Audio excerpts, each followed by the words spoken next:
Finally দীর্ঘ 1 বছর পর একটা বিয়ের দাওয়াত পেয়ে গেলাম, যে বিয়েতে থাকবে গ্রামীণ সব রিচুয়াল গুলা। আর এই বিয়ের উছিলায় তো আবার কাজিনদের সাথে নতুন করে দেখা। আমি তো একদিনের জন্য মেহেদি আর্টিস্ট হয়ে গেলাম। তার উপর মেহেদি গাছ না থাকায় সুপারি গাছ থেকে মেহেদি তোলা, আর সবার সাথে আমি একটু মেহেদি তুলে দিলাম। মেহেদি তুলে দেওয়াতে তো আবার পেয়ে গেলাম চকলেট। আসসালামু আলাইকুম everyone, welcome to my another video. আজকে আমি শেয়ার করবো আমার কাজিনের বিয়েতে আমরা কি করলাম। সব কাজিনরা আবার একসাথে হওয়া, আবার আড্ডা দেওয়া, সবকিছু থাকছে এই ব্লগে।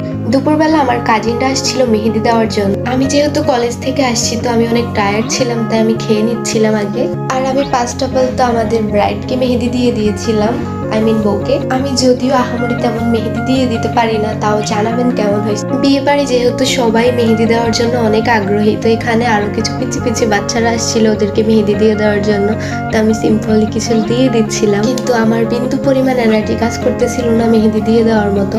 এখানে আমার একটা কাজিন আমাকে একটু মেহেদি দিয়ে দিয়েছিল, আর আমি ওরা অনেক বেশি পচাচ্ছিলাম, কারণ আমি বলতেছিলাম মনে হচ্ছে ইরানের মিসাইল এসে আমার হাতে পড়ছে। আসলেই ভাই। যাই হোক, মেহেদি দেওয়ার পর্ব শেষ করার পর তখন অলমোস্ট বিকাল হয়ে গিয়েছিল।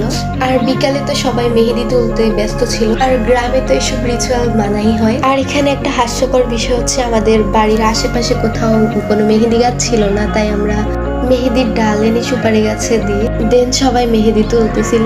এখানে সবাই মেহেদি তুলতেছে দেখে আমি আর আমার কাজিন আমরাও তুলে দিলাম, কিন্তু সবাই আমাদেরকে না করতেছিল, বাট কেন তা আমরা জানি না। যদিও এগুলা গ্রামের রিচুয়াল, তাও আমার কাছে এগুলা পাও মনে হয়। মেহেদি তো তুললাম, এবার মিষ্টি মুখ করার পালা। তো এখানে সবাইকে চিনি খাওয়াচ্ছিল, যেহেতু আমরা চিনি খাই না, তো আমাদেরকে চকলেট দেওয়া হচ্ছিল। তারপর সন্ধ্যাবেলায় আমরা চলে আসছি রেডি হওয়ার জন্য। তো এখানে আমি অনেক কনফিউশনে ছিলাম যে কোন ইয়ারিং গুলো পরবো শাড়ির সাথে। তারপর আমি একে একে সবগুলো গুছিয়ে নিচ্ছিলাম, যদিও গুছিয়ে নিয়েছিলাম কিন্তু আমি সাজি নাই। নর্মালি আমরা যে জিনিসগুলো নিয়ে একটু বেশি ইন্টারেস্টেড থাকি ওইগুলো আমাদের ভাগ্যে থাকে না।